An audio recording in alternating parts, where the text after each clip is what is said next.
How to deal with your ego. Hello, in this video, I'm going to share with you some ideas about dealing with your ego, because your ego may be coming in the way of your own growth.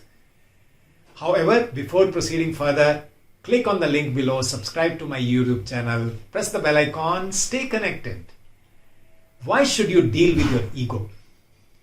One of the prime reasons of dealing with ego is that it is said that when ego is lost, limit is lost. You become kind of limitless, you become infinite, which means ego is keeping you limited. And if you want to break those limits, you will have to drop your ego. And you can assess your own life and find out in how many ways your ego has come in the way of your own success, in your own relationships, and creating those kinds of negativities inside you just by being on a high point of ego, isn't it? And it is always said, great leaders are those leaders who are always grounded. And if you look at people like Ratan Tata, Narayan Murthy, Azim Premji, their behavior demonstrates that they are very grounded people. They are very successful, yet very grounded. And here I am sharing with you a couple of ideas which will help you to start being less or no ego person, right? So first thing is practice forgiveness and the ability to let go. Why you must forgive? It is said that only people who are strong, they can forgive. Weak people can't forgive. Let's say I'm a frail person. I'm a frail person and I say, I forgive you. The other person, what will that person say? What else can you do? But if you are a really strong person, and when I'm saying frail person or strong person, it's not necessarily in terms of physical structure. It is the mental strength. So, but the other person is strong, very mentally, very strong. And that person says, I forgive you. That is real forgiveness.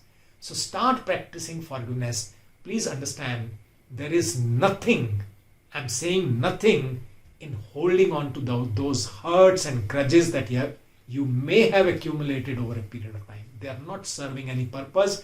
In fact, they may be subconsciously harming you a lot. Just because your ego is saying that you are right, you may not be. And start practicing and in fact, understand this, forgiveness is for whom first? Forgiveness is for your own sake first, before you are forgiving any other person. So do that and it will help you to move on. Second important thing that you can start practicing is start practicing honesty and being open.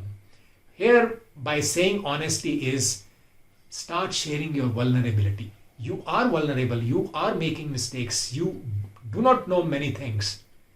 And be honest about admitting it. And you will actually be on the path of leadership when you are humble enough to admit that you have made a mistake, you have taken ownership of something which has gone wrong, and you are not being kind of egoistic to say that, no, it's not my fault and I can never go wrong, and any kind of statement is not going to help you. So from that context, start being honest and be a little more open. Then another important thing that many people have is they have a very strong need of control. And that need of control starts going against them because, you know what, no one likes to be controlled. So surrender that need to control, start coming into the flow of life. Let's say you have assigned some work to the team. Trust your team members to deliver that. And only then they will come up to your trust, come up to your expectation. But if you keep breathing down their neck with your need of control, things may actually go out of control, because in their irritation, in their frustration of you bothering them so much, they may not take the right steps. They may actually make mistakes in some kind of hurry. So let go that need of control, being in control all the time. Allow things to happen. Next thing that you can start practicing is Enjoy silent moments with your own self. When you are with yourself, perhaps you are in the best company. You are your own best friend. Become your own best friend. Have those engaging conversations with yourself so that you can actually start crafting your life. And that will keep you grounded. That will keep you humble. And that will help you to move on much faster. And the last thing that I'm suggesting is start practicing gratitude more often. I always say this, there is so much in our life to be thankful for, but are we actually paying attention to those things, those people who are supporting our life? Today morning I got this quote in one of the messages. I was having my breakfast at that time, and the message incidentally was, please be thankful to the person who must have sown the seeds of the fruit that you are eating. And I was actually eating the fruit at that time. I was so touched by that. And start practicing this gratitude for everything in your life, and you will start feeling the blessings of life. You will start becoming grounded because you are not controlling the world. World is actually supporting you in so many different ways. So I wish you very happy, peaceful and calm life.